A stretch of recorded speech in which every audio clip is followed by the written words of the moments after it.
अस्सलाम वालेकुम गाइस, कैसे हो आप लोग। फाइनली आज रंजन भाई के पास में हूँ और इस टाइम के लिए काफ़ी लंबा वेट करना पड़ा था।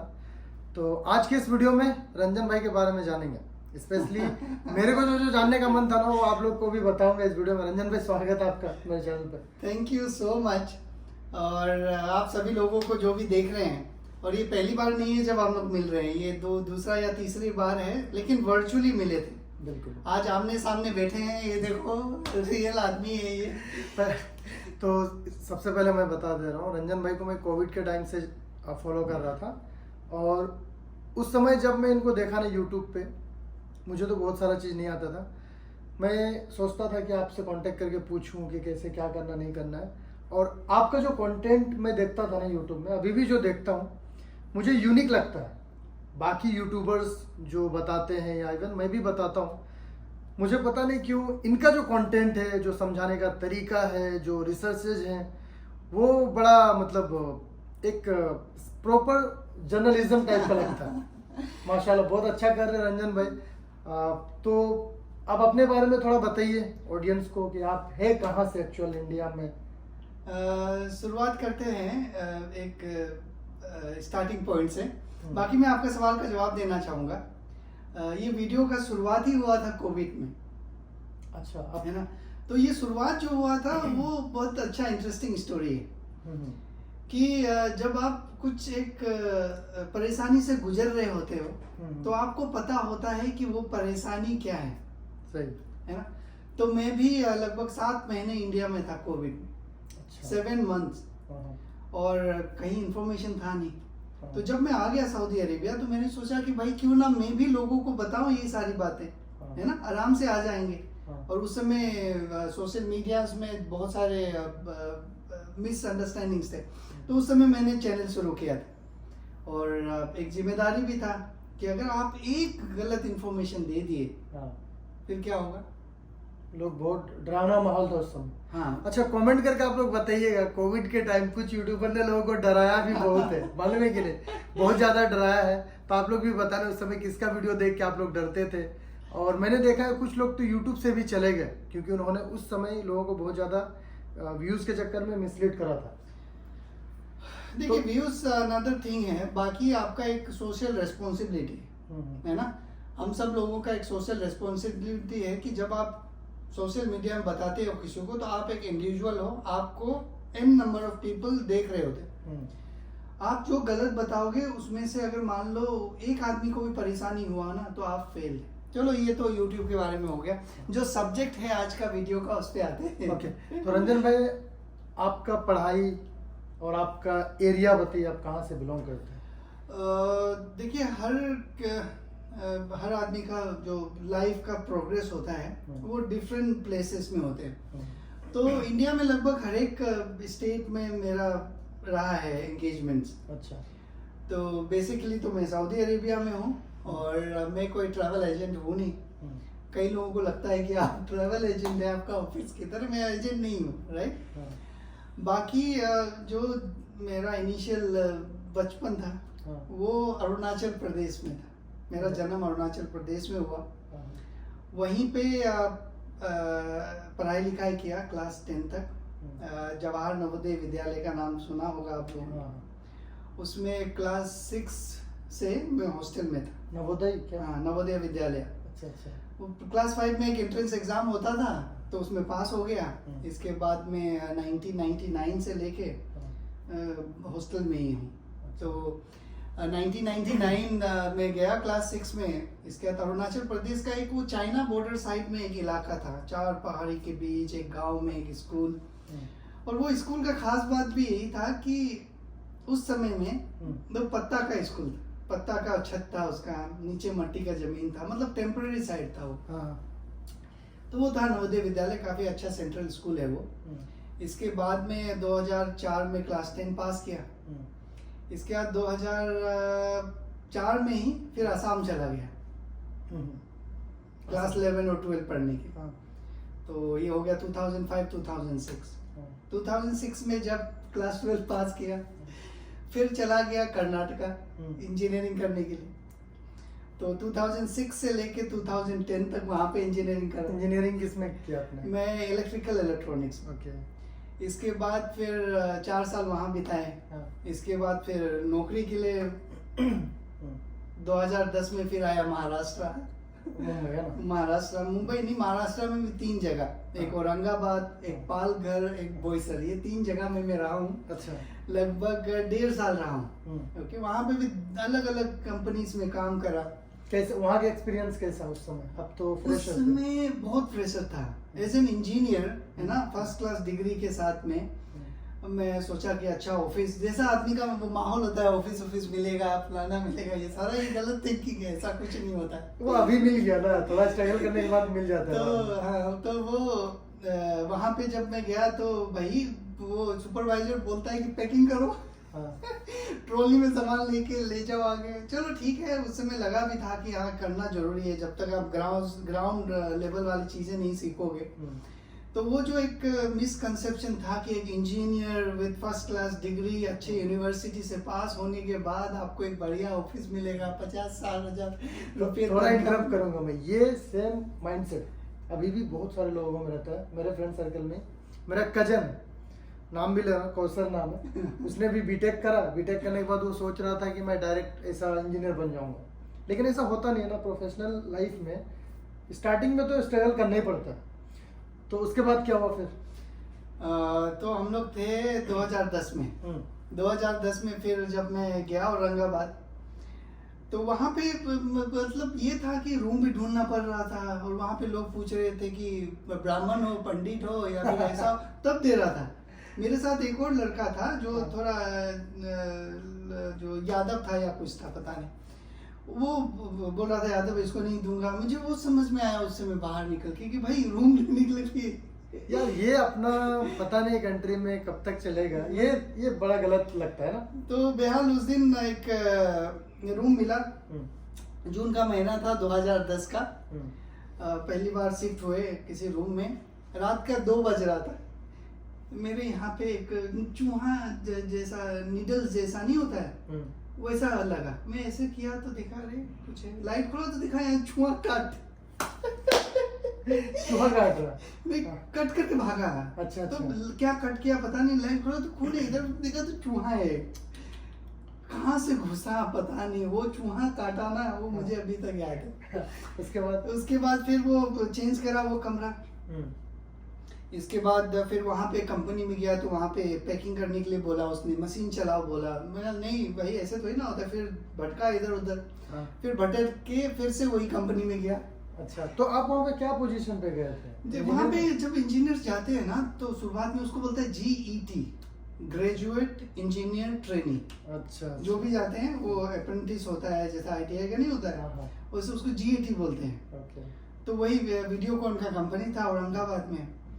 रेफ्रिजरेटर जो होता है उसका स्टार्टर, रोटर और कंप्रेसर बनता है। वहाँ पे वो सारे काम होता था। चलो करे वहाँ पे भी लगभग 8 महीने 9 महीने करे। इसके बाद फिर चला गया वहाँ पे बोईसर, पालघर, तारापुर एक जगह है, वहाँ पे चला गया। वहाँ पे एक कंपनी था, उसमें भी करे 6-7 महीना। इसके बाद फिर एक उसके बाजू में एक कंपनी था, उसमें करे 5 महीना। मतलब जम नहीं रहा था कुछ, बस चल रहा था, इधर से उधर हो रहा था। फिर सऊदी का प्लान कैसे है? फिर बताता हूँ। इसके बाद मुझे जाना था इंडियन आर्मी में। अच्छा, है ना। तो मतलब यही चल रहा था। तो मेरा एक कॉल लेटर आया वहाँ से SSB का, भोपाल में 2011 का भोपाल सिलेक्शन सेंटर था। ठीक है, उस समय मैं था बोईसर में। तो मैं बोला चलो इसको, जॉब को छोड़ा, बैग उठाया, चला गया भोपाल। भोपाल में एक कर्नल साहब हुआ करते थे, वो ट्रेनिंग देते थे। मैंने उनका पैकेज लिया 2 हफ्ते का, चला गया SSB ट्रेनिंग करने। 2 हफ्ता का ट्रेनिंग लिया, फिर SSB करने गया। पहला दिन क्लियर हो गया, दूसरा दिन, 5वां दिन तक तो पहुंच गए, 5वां दिन रिजेक्ट हो गया। फिर अब कहाँ जाए? 2011 का समय था। फिर सोचा कि चलो दिल्ली जाते हैं, वहाँ पे वेट करेंगे, थोड़ा सा लैंग्वेज भी सुधारेंगे, कॉल सेंटर वगैरह ज्वाइन करेंगे। फिर दिल्ली गया, दिल्ली में पहुंचा वहाँ पे। इसके बाद बहुत सारे जगह मैंने इंटरव्यू दिया कॉल सेंटर, लगभग 50 जगह दिया होगा कॉल सेंटर। हाँ, किसी ने सेलेक्ट नहीं किया। क्यों? मेरा प्रोनाउंसिएशन इतना अच्छा नहीं था, है ही नहीं अच्छा, मतलब अभी भी वैसा ही है। एक बार एक आदमी था, मुझे याद है, VFS का इंटरव्यू चल रहा था वीजा एप्लीकेशन के लिए, ऑस्ट्रेलिया और नीदरलैंड्स के लिए। एक इंटरव्यू दिया मैं वहाँ पे नोएडा में जाके, तो वो सिलेक्शन हो गया मेरा। अच्छा, फाइनली हो गया सिलेक्शन। 8,500 रुपये तनख्वाह था उस समय, है ना, 5 दिन का ड्यूटी था। ये 2011 का बात काम था। क्या था उसमें आपका? बता रहा हूँ, उसी पे आ रहा हूँ। वो काम जो उस समय किया था वही अभी भी कर रहा हूँ लोगों के लिए। उस समय देखो क्या चीज़ कितने अच्छे से डिज़ाइन होता है ना आपका सारा जिंदगी, वो आपको समझ में आएगा। उस समय मैं 2011 में VFS ज्वाइन किया था, पता नहीं था कि अभी मुझे VFS के बारे में वीडियो बनाना पड़ेगा। है ना, तो 2011 में VFS ज्वाइन किया। तो VFS में वहाँ पे काम था कि जो ऑस्ट्रेलिया और नीदरलैंड्स का वीज़ा एप्लीकेशन प्रोसेस होता है उसको प्रोसेस करना, जैसे कि अभी सऊदी का प्रोसेस कर रहे होंगे जो लोग, है ना, उसी तरह मेरा जिम्मेदारी था ऑस्ट्रेलिया और नीदरलैंड्स का वीज़ा एप्लीकेशन प्रोसेस करना। अच्छा, तो आप खुद लेते थे? हाँ। अच्छा, यहाँ पे थोड़ा इंटरप्ट करूँगा, जानना चाहूँगा मैं। अभी जिनको VFS के बारे में नहीं पता है मैं बता दे रहा हूँ। पहले क्या होता था, डायरेक्ट एम्बेसी से हम लोग वीज़ा लगवाते थे।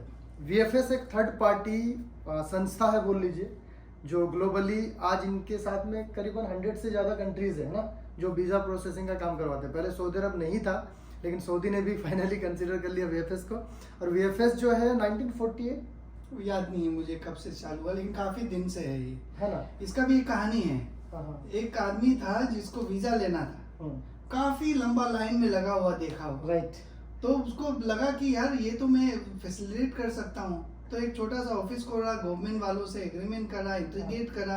आज देखो VFS, वो USA का वीज़ा के लिए लाइन में लगा था शायद ऐसा कुछ है हाँ, कहानी। आज VFS का जो हेडक्वार्टर है वो दुबई में है। तो VFS में जो डॉक्यूमेंट का प्रोसेसिंग होता है वो किस टाइप का होता है?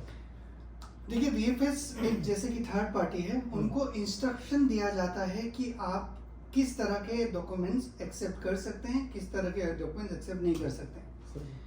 अगर मैं सऊदी अरेबिया का VFS का प्रोसेस को देखूं, ऑस्ट्रेलिया और नीदरलैंड्स का देखूं, तो बहुत डिफरेंस है। अच्छा। ये इसलिए क्योंकि ऑस्ट्रेलिया और नीदरलैंड्स वाले में सब कुछ लिखा हुआ था। हाँ। आज के डेट में VFS जो सऊदी का वीज़ा एप्लीकेशन प्रोसेस करता है, वो बिना अटेस्टेड वाले मैरिज सर्टिफिकेट भी लेते हैं, एपोस्टाइल वाले डॉक्यूमेंट भी नहीं लेते हैं, है ना। हाँ। उनका क्लियरिटी नहीं है कि क्या चाहिए नहीं चाहिए। क्लैरिटी आप मांगो तो बोलेंगे डिक्लेरेशन साइन करो, हम तब सबमिट करेंगे, है ना। लेकिन ऑस्ट्रेलिया और नीदरलैंड्स वाले में हमारे पास क्लैरिटी होता था। कई बार क्लैरिटी नहीं होता था तो हम एम्बेसी से पूछते थे ईमेल करके, वो क्लैरिफाई कर देते थे, तो उस हिसाब से आप आगे एप्लीकेंट को बता सकते थे, उनका एप्लीकेशंस का प्रोसेस आप उनको बता सकते थे, एक्सेप्ट कर सकते थे, बायोमेट्रिक्स, पेमेंट, वो जैसा नॉर्मल प्रोसेस होता है वो होता है। तो VFS को जो गाइडलाइन देता है ये कॉन्सुलेट की तरफ से दिया जाता है? डेफिनेटली मैं आपके लिए काम करूंगा तो आप ही मुझे इंस्ट्रक्ट करेंगे ना, है ना। मैं तो भाई अपना थर्ड पार्टी सर्विस दे रहा हूँ आपको। अच्छा। और आप के लिए काम कर रहा हूँ, आपको जैसा चाहिए वैसे। आप बोलोगे मुझे कि उल्टा चलो तो मैं उल्टा चलूंगा, तो समझ रहा है, एग्जाम्पल ऐसा है। अच्छा, एक और चीज़ रंजन भाई, जब VFS का बात ही आ रहा, तो अभी जैसे मैंने दिल्ली और मुंबई सबमिशन में, आपने भी नोटिस करा होगा, दिल्ली और मुंबई सबमिशन के अंडर में जो VFS सेंटर्स हैं, उनका काम करने का तरीका थोड़ा अलग अलग है, एक जैसा नहीं है सबका। ऐसा क्यों फिर?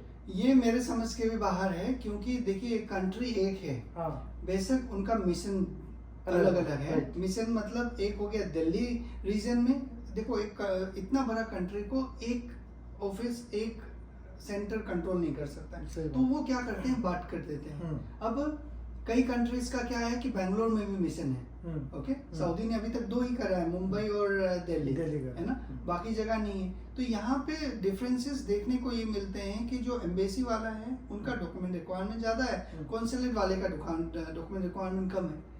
ये पता नहीं क्यों है, ये मेरे समझ के बाहर। चलो, जब आएगा वीडियो बना के अपडेट दीजिएगा। बहरहाल हम लोग थे औरंगाबाद का, आपका जो जर्नी था उसमें। हाँ, अब हम थे यहाँ पे पहुँच गए। हाँ, 2011 में SSB के लिए भोपाल गए, वहाँ से फिर पहुँच गए दिल्ली 2011 में। अभी वहाँ पे फिर VFS में हुआ, जॉब इंटरव्यू हुआ, वहाँ जाते थे सुबह 7 बजे 8 बजे जाते थे और 5 बजे तक आते थे, 9 बजे जाते थे, 5 से कुछ था। 5 दिन का ड्यूटी था, काम करते थे, बहुत कुछ सीखा। इसके बाद फिर साइड बाय साइड आप मैं SSB के लिए भी जाता था, एक बार इलाहाबाद गया, फिर एक बार भोपाल सेंटर आया, वहाँ गया। इन दौरान, और दूसरा एक काम भी करता कि कोई ओवरसीज जॉब ढूंढ लूँ। अच्छा। क्योंकि देखिए इंडिया में, ये आप लोग भी एग्री होंगे, इंडिया में दो ही लोगों का सस्टेनेबिलिटी है, या तो आप हाईली टैलेंटेड हो, है ना, या तो आपका पहचान है। अच्छा। है ना, ना तो मैं हाईली टैलेंटेड था 99% वाला, 95% वाला, ना मेरा कोई पहचान था किसी बड़े कंपनी में। अच्छा। अच्छा। कहीं पे भी जाता था तो सीवी वो या तो लेते भी नहीं थे, गेट वाले जो सिक्योरिटी होते थे, इंटरव्यू तो कभी आया नहीं। इसी को सोर्स बोलते हैं हम लोग, हाँ। सिंपल भाषा में। भाई सेटिंग है, सोर्स है तो हो जाएगा। इसको जुगाड़ बोलते हैं। और तो मेरे दिमाग में ये था कि मेरे पास ये दोनों नहीं है, अब कहीं ओवरसीज जॉब अप्लाई किया जाए, है ना।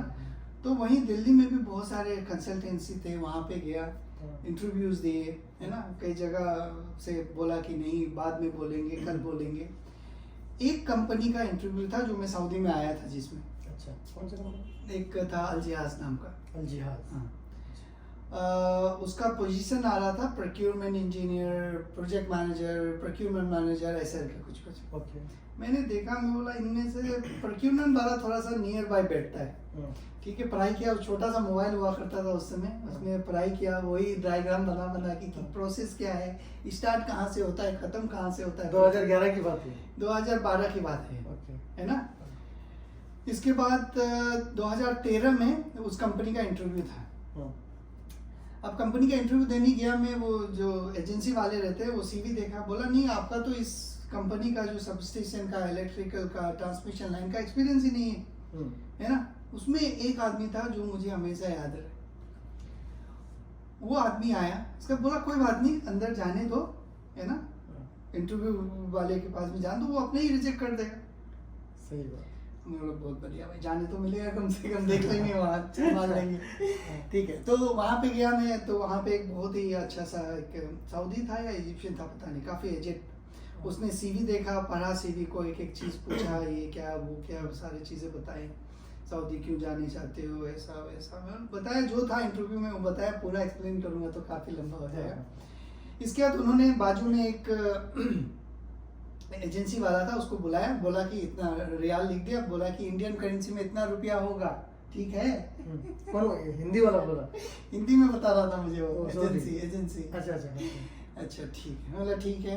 2013 उस समय सैलरी कितना? 2013 में मुझे, जो मैं एक इंजीनियर होके, मेरा बेसिक सैलरी था 2200 रियाल, मतलब 4725 रियाल मिलता था। अच्छा था फिर उस समय भी आपके हिसाब से, क्योंकि अभी जो है मैं क्या बोलूँ 3500 4000 में इंजीनियर्स लोग आ रहे हैं अभी 2023 10 साल बाद भी। तो वहाँ पे एक कहावत है कि बेगर हैज नो चॉइस, है ना। जिनको जरूरत होता है उनके पास चॉइस नहीं रहते, आपको जो मिल गया उसी पे संतुष्ट हो। Something is better than nothing. फिर मैंने भी सोचा चलो एक दूसरे कंट्री में है, एक डिपार्टमेंट पकड़ूंगा, मेहनत करूंगा वहाँ पे, है ना, आगे देखेंगे क्या होता है। ठीक है, बोला ठीक है आपको एक हफ्ता में बताएंगे, है ना। अब एक दिन हो गया, 2 दिन हो गया, फोन कर रहा हूँ, बोला नहीं अभी नहीं, तीसरा दिन, 7वां दिन बोला नहीं आपका सिलेक्शन हो गया है, बोला अलग। अच्छा, ओवरसीज के लिए पहला इंटरव्यू था आपका? दूसरा था ये। इससे पहले पहले एक दुबई वाला था। हाँ। उसमें पता नहीं क्या हुआ, इंटरव्यू तो हुआ था, बहुत अच्छा हुआ था, लेकिन बोला कि पता नहीं क्यों नहीं जाने दिया आपको। तो फिर 7वां दिन जब कॉल आया तो मुझे ऐसा फील हुआ कि ये पोजीशन के लिए मैं इकलौता इंसान इंटरव्यू दिया था शायद। ना मेरा उसका मतलब उस चीज का एक्सपीरियंस था, कुछ था। तो ये 2013 का बात था, सितंबर महीना का। ठीक है, अब बोला ठीक है अब आओ अपना डॉक्यूमेंट को अटेस्टेड करवाओ। उस समय पोस्टल वगैरह का नहीं था, तो मेरा इंजीनियरिंग डिग्री था, तो उसके पीछे में अटेस्टेशन करवाना पड़ता था, HRD का, फिर मिनिस्ट्री ऑफ एक्सटर्नल अफेयर्स का, फिर सऊदी कल्चर का, फिर सऊदी एम्बेसी का। कोई नहीं है मेरा कहीं पे बाहर, किससे पूछे। और उस समय इतना डॉक्यूमेंट आई थिंक चेक भी नहीं होता था ना। मेरे बहुत होता था उस समय, क्योंकि उस समय फर्जी वाला ज्यादा होता था। अभी ज्यादा हो रहा है जहाँ तक मुझे लगता है, पहले तो उतना नहीं होता था। नहीं, पहले तो अटेस्टेशन भी रिक्वायर्ड नहीं था, है ना। हाँ। पहले तो लोग जैसा नल्ला बना के ले आते थे। बहरहाल एक और क्वेश्चन आ रहा है मेरे दिमाग में, हो सकता है मेरे जो नॉन मुस्लिम व्यूवर्स है उनको भी रहता होगा। आप तो एक नॉन मुस्लिम थे, उस समय 10 साल पहले लोगों का ये मेंटालिटी हुआ करता था कि नहीं सऊदी मुस्लिम कंट्री है, वहाँ नहीं जाएंगे, मैं नॉन मुस्लिम, ऐसा कुछ आपके दिमाग में चलता था या आपका फैमिली में? नहीं सही, बहुत अच्छा आपने बात बोला है कि जब मैं सऊदी अरेबिया या फिर कोई भी गल्फ कंट्री के बारे में सोचता था उस समय, हाँ, तो जैसा हम देखते हैं वैसा ही हमारा मानसिकता होता है। हाँ, और हम कहाँ देखते थे, वीडियोस में देखते थे, मूवीज में देखते थे। हाँ, तो मेरे दिमाग में यही होता था कि भाई वो मट्टी का गड़बड़ रहेगा, वहाँ पे सर में बांधा हुआ रहेगा, लोग पूरा बुर्का पहने हुए रहेंगे, कहीं कहीं मटन और वो टंगे हुए रहेंगे। ये ऐसा ही था मेरा सोच। हाँ, अब क्या है, कंट्री है, लोग जा रहे हैं, अब मैं भी जा सकता हूँ, मैंने ये सोचा। हाँ, तो वो नहीं था कि भाई मुस्लिम कंट्री है तो वहाँ पे नहीं जाना है, ऐसा वैसा नहीं था। बस ये था कि ऐसे इस तरह का कल्चर होगा, है ना। हाँ, तो वो था। तो चलिए थोड़ा सा फास्ट फॉरवर्ड करते हैं। हाँ, नहीं इंटरेस्टिंग लग रहा है। आई थिंक लोग कोई बोर नहीं होंगे। तो घर में कोई मना नहीं किया कि नहीं सऊदी नहीं, जा रहे घर हो? में क्या बोलेंगे, कोई कुछ नहीं, नहीं बोलेंगे कुछ। ओके, फिर जब उनको आप पता भी नहीं है, मैं बोला वो एक कंट्री है वहाँ जाना है, वैसा वैसा इंटरव्यू, ठीक है तो ना। यहाँ आने के बाद आपका देखो, एक्सपीरियंस कैसा घर वाले लोग पढ़ा लिखा के इंजीनियर बना दिए, हाँ, इसके बाद तो कम से कम ज्ञान इतना होना चाहिए ना, सही क्या है गलत क्या है उसका एनालिसिस करना सही बात है। अभी भी बहुत लोग हैं जो घर वालों का राय लेके डिसीजन लेते हैं। लेना चाहिए राय लेना चाहिए बड़े लोगों का, लेकिन कई चीज ऐसे होते हैं जो आपको नहीं पता है। आप माता जी को पूछोगे कि मैं ये कंपनी ज्वाइन कर लूँ, मैं मम्मी को क्या पता वो कंपनी के बारे अरे में। क्या बताओ, अभी आपका बात इसलिए मैं ये बोला, अभी मैं यूरोप का काम करवा रहा हूँ मानता हूँ। हाँ, कुछ लड़के लोग अपने पेरेंट्स से पूछते हैं मैं यूरोप जा रहा हूँ, ये प्रोसेस है, क्या समझ में आएगा उनके पेरेंट्स वही बात है जो ना। पढ़े लिखे नहीं है। लो एडवाइस लीजिए आप लोग, लेकिन उनसे लीजिए जिनको मालूम है, जिनको मालूम नहीं उससे लोगे तो भाई, तो वो तो बोले, एक बंदा बोल रहा था ये देखने में तो अच्छा नहीं दिख रहा, इसका कलर ठीक नहीं है, उसका भाई ऑफर लेटर को, मतलब ये नहीं होना चाहिए। तो सऊदी आने के बाद क्या हुआ रंजन भाई, फिर कैसा रहा experience? थोड़ा सा सऊदी आने से पहले का भी कहानी है। ओके, बताइए। अब आगे अभी तो कहानी शुरू होने वाला है। बताइए। सऊदी में आने के बाद क्या क्या हुआ, तो फिर उस समय बोला कि आप अपना डिग्री अटेस्टेड करके सबमिट कर दो, प्रोसेस होगा। अब कहाँ जाने नहीं जाने, फिर वही छोटा मोबाइल में चेक करके पता किया कि यहाँ होता है वहाँ होता है, गए वहाँ पे जाके अटेस्टेशन करवाया। इतना इजी नहीं था, 2 दिन में होता था, लेकिन वो लगभग लग गए। 2 अक्टूबर को मैं गया था 2013 को बेलगम कर्नाटका में अटेस्टेशन का, 19 अक्टूबर को अटेस्टेड हुआ। उन दौरान डॉक्यूमेंट कोरियर से आता था, तो कहीं मिसप्लेस हो गया, क्या हो गया, बहुत झमेला था, वो मैं याद नहीं करना चाहूँगा उसको। फिर जैसे ही डॉक्यूमेंट मिला 19 अक्टूबर को, ट्रेन लिया, दिल्ली आया, एजेंसी को अपना पासपोर्ट, अपना डिग्री दिया, अपना गांव वापस आ गया। इसके बाद लगभग 45 दिन के बाद 17 दिसंबर 2013 को एक कॉल आया। मैं खेत में था और हल्दी निकाल रहा था, हल्दी का बोला आपका फ्लाइट का टिकट है सऊदीया का, कल आ जाइए। मैं बोला मैं तो यहाँ हूँ, मुझे आने में 2 दिन लगेंगे। तो बोला ठीक है हम रिशेड्यूल करते हैं, ठीक है 24 दिसंबर का कर देते हैं टिकट, ठीक है 24 दिसंबर 2013 का टिकट कर दिया। मैं सूटकेस लिया, जो कपड़ा वपड़ा था वो डाला, बोला घर वाले को जा रहे हैं, अपना चला गया दिल्ली गया एजेंसी के पास, वो पासपोर्ट पकड़ा है, टोपी दिया। वो टोपी पहचान होता था, अभी भी होता है, कंपनी वाला एयरपोर्ट में ले लेगा। टोपी दिया, एक ये दिया, बोला फ्लाइट टिकट जाओ। और एक इंटरेस्टिंग बात बताता हूँ आपको, पहली बार हवाई जहाज में चल रहा था मैं, वो भी सीधा इंटरनेशनल। तो ठीक है भाई, ले लिया सब कुछ जो है। कौन सा एयरलाइन से सर? इंडियन एयरलाइंस से आए थे, एयर इंडिया से, एयर इंडिया, ठीक है ना। सऊदीया था पता नहीं, इतना याद नहीं। ओके। तो ये था 2013 24 दिसंबर का बात। फिर मैं एयरपोर्ट पहुंचा, वहाँ पे देखा सब कुछ, वहाँ काउंटर में गया, वहाँ पे काउंटर पासपोर्ट दिया। काउंटर वाले बोल रहे हैं कि देख रहे हैं पासपोर्ट को ऐसा, मुझे लगा अब कुछ गलती निकालेगा।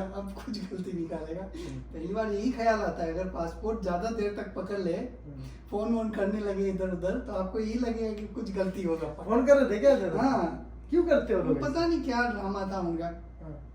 ECR NCR क्या है, वो पासपोर्ट होता है ना, immigration check required not required वाला, ठीक है।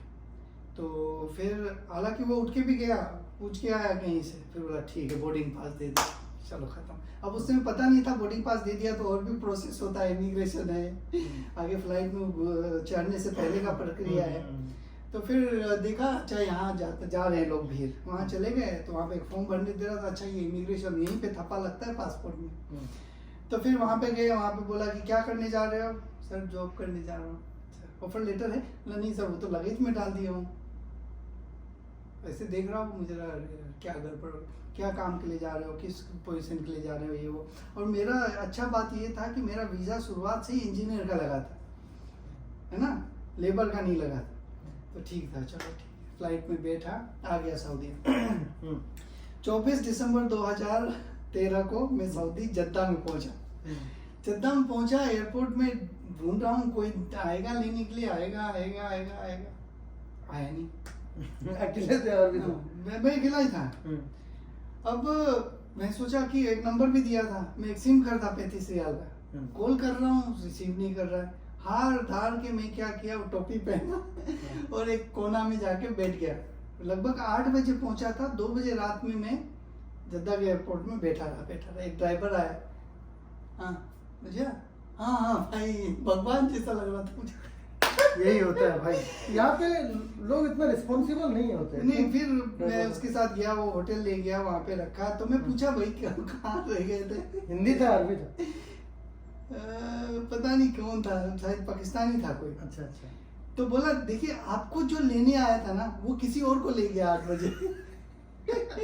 बोला अरे ठीक है, चलो ठीक है, एक और इंजीनियर आने वाला था। फिर 25 को फिर ऑफिस गए, वहाँ पे जो भी फॉर्मेलिटीज होता है वो हुआ। इसके बाद फिर कुछ दिनों के लिए इन्होंने मुझे इकामा बना, 1 महीने बाद सऊदी काउंसिल ऑफ इंजीनियर में रजिस्ट्रेशन करा। कुछ दिनों बाद इन्होंने मुझे रियाद भेज दिया 2-3 महीने। रियाद हेड ऑफिस में गया, वहाँ पे 2-3 महीना रुका। इसका गया सो गया ही रह गया, 6 साल रुका। काम के साथ, काम का तो आपको नॉलेज नहीं था? काम का मुझे ज्ञान नहीं था। फिर कैसे मैनेज किया? तो फिर जिस दिन मैं गया रियाद में, तो जो मेरा मैनेजर हुआ करता था, कॉर्पोरेट मैनेजर, बुलाया, बैठाया, पूछा प्रोक्यूरमेंट के बारे में। कहाँ का था वो था जॉर्डन का। अच्छा। बड़ा अच्छा, बहुत अच्छा आदमी। पूछा उसने, एनी हाउ दिन ठीक था या क्या था, कुछ बोल दिया, वो सही हो गया। है ना? बोला ठीक है, तुम पर नॉलेज है प्रोक्यूरमेंट का। इसके बाद फिर उस समय जो ऐसा भूत सवार हुआ ना सीखने का, मतलब फ्राइडे सैटरडे बंद रहता था, तभी भी मैं ऑफिस जाके बैठा रहता था, काम करता रहता था। मेरा अपार्टमेंट पास में ही था, जैसा अभी यहाँ पे है ना। तो ऑफिस में जाता था, वहाँ पे बहुत सारे परचेज ऑर्डर्स, कॉन्ट्रैक्ट बनाने रहते थे। मतलब इतना रिगरस काम कराना 6 महीना, मतलब आप बोल लीजिए कि एक बिगिनर से प्रो बन गया मैं, है ना। और इन 6 महीने में मतलब आपने बहुत सारी चीज़ें सीखे। आप एक नॉर्मल इंजीनियर से था, आप एक मैनेजर लेवल तक पहुँचे, सैलरी आपका X अमाउंट था, Y अमाउंट तक पहुँच गया, है ना। अब 6 महीना हो गया, 6 साल हो गया एक जगह में, कंफर्ट जोन हो गया, कुछ भी चल रहा है नहीं चल रहा है, मैं लर्निंग कम हो गया। फिर मैं सोचा चेंज करना है। फिर दमाम में एक कंपनी ज्वाइन करा, वहाँ पे 3 साल काम करा। इसके बाद फिर सोचा कि यहाँ पे तो काम ही नहीं है, वीडियो ज़्यादा बना। वहाँ पे तो 3 साल लगभग मैंने 2 साल काम करा, नहीं 3 साल काम करा, 3 साल काम करा वहाँ पे। और मतलब इतना फ्री टाइम हुआ करता था कि मैंने 1.5 साल में लगभग 500 वीडियो बना लिए थे, मतलब ऑफिस आवर के बाद, ऑफिस के अंदर नहीं। और यहाँ पे इतना काम है, जो वहाँ काम नहीं था बोल के यहाँ पे इतना काम है कि समय नहीं मिल पाता। तो ऑल्दो ये जर्नी था 1998 से लेके 2023 तक। इसके बाद अभी फ़िलहाल मैं जद्दा में हूँ, और जद्दा में एक बहुत अच्छा कंपनी है, वहाँ पे काम कर रहा हूँ। प्रोक्यूरमेंट डिपार्टमेंट में ही हूँ, अपना डिपार्टमेंट चेंज नहीं कर रहा हूँ। और बस दैट्स ऑल। तो फ्रेशर को कुछ मैसेज देना चाहेंगे जो आना चाहते हैं? डेफिनेटली मैं देना चाहूँगा। देखिए, जो चीज़ हम देखते हैं ना, वही चीज़ सच्चाई नहीं होता है, उसके पीछे का भी बहुत सारे बैकग्राउंड स्टोरीज रहते हैं। आज आप किसी को देख रहे होंगे कि वो आदमी मान लो 2 आईफोन लेके चल रहा है, 5 आईफोन लेके चल रहा है, लेकिन एक ज़माना ऐसा था होगा कि उसके पास वो जो बटन वाला फ़ोन होता है ना, वो भी स्क्रीन टूटा हुआ था होगा, समझ रहे? तो हमें वो लोगों को देख के मोटिवेट नहीं होना चाहिए जो अभी सक्सेस हैं, है ना। हमें वो लोगों को देख के मोटिवेट होना चाहिए जो सक्सेस होने के लिए मेहनत कर रहे हैं, राइट? बिल्कुल, क्योंकि उसका बैकग्राउंड स्टोरी रहता है। आज के डेट में लोग ये भी बोलते हैं यूट्यूब के बारे में, 5 मिलियन सब्सक्राइबर है, बहुत पैसे कमा रहा होगा, लेकिन नहीं, वो 5 मिलियन सब्सक्राइबर पहुंचने के लिए उसको कितना मेंटल हैरेसमेंट से गुजरना पड़ा होगा, डीमोटिवेशन से गुजरना पड़ा होगा, कितना अपना जो कंफर्ट वाली चीजें हैं उसको त्याग करना पड़ा होगा, है ना। बिल्कुल, बिल्कुल। बहुत सारी चीजें होते हैं। ओके, तो बहुत शुक्रिया रंजन भाई, आपने अपना कीमती वक्त आपको दिया। नींद तो नहीं लग गया? नहीं नींद नहीं, बड़ा मैं मजे से सुन रहा था। वीडियो में कहीं पे भी ऐसा नहीं लगा कि मैं सो रहा हूँ या बोर फील कर। इस तरह का जो स्टोरीज रहता है ना, उसको हमेशा अपने आप से रिलेट करना चाहिए। जब आप मैं अपना कहानी सुना रहा हूँ, तो जब मैं आँख बंद करूँगा तो वो पहाड़, वो जंगल, वो शहर, वो भीड़ भाड़, और आज ये एक सिंगल लाइन डायग्राम की तरह नजर आता है। उसी तरह हर किसी को ना, जो भी लोग हैं वो भी अगर अपना ऐसा जर्नी देखेंगे ना, तो उनको समझ में आएगा कि ये जगह ऐसा था जहाँ पे अगर मैं थोड़ा सा और कर लिया होता, थोड़ा सा और, तो आज मैं जहाँ पे हूँ वो एक अलग नज़ारा होता है ना। तो वो सेल्फ इम्प्रूवमेंट है। एक्चुअली आपका एक्सपीरियंस मैंने इसलिए शेयर किया ना लोगों के साथ में, ताकि जो फ्रेशर्स इंजीनियर्स है ना उनको पहले से आइडिया हो। आपको तो किसी ने बताया ही नहीं होगा उस समय ना, इस तरह का वीडियो कहीं पे अरे कहीं नहीं, कोई नहीं बताया। मैं बताऊं इतना कि छोटा सा मोबाइल था, वही मेरा रेफरेंस था, उसमें देखता था। अच्छा हाँ, अटेस्टेशन भी होता है, चलो सही बोला था उसने। अभी तो लोगों के पास इतना सारा सुविधा है, थोड़ा सा अगर रिसर्च करेंगे तो सब कुछ आ जाता है सामने में। डेफिनेटली। बहरहाल चलिए, thank you so much Ranjan भाई, फिर मिलेंगे दूसरे वीडियो में। कैसा लगा वीडियो कमेंट करके बताइएगा आप लोग। जरूर बताइए, आपकी भी जो लाइफ की एक्सपीरियंसेस हैं, अगर कुछ ऐसा चीज़ है जो हमें भी जानना है तो डेफिनेटली बताइए। और thank you very much for watching, है ना। चैनल को लाइक सब्सक्राइब भी कीजिएगा, कमेंट करके भी बताइए कैसा रहा हमारा कन्वर्सेशन। चलिए, अपना ख्याल रखिए, थैंक यू सो मच।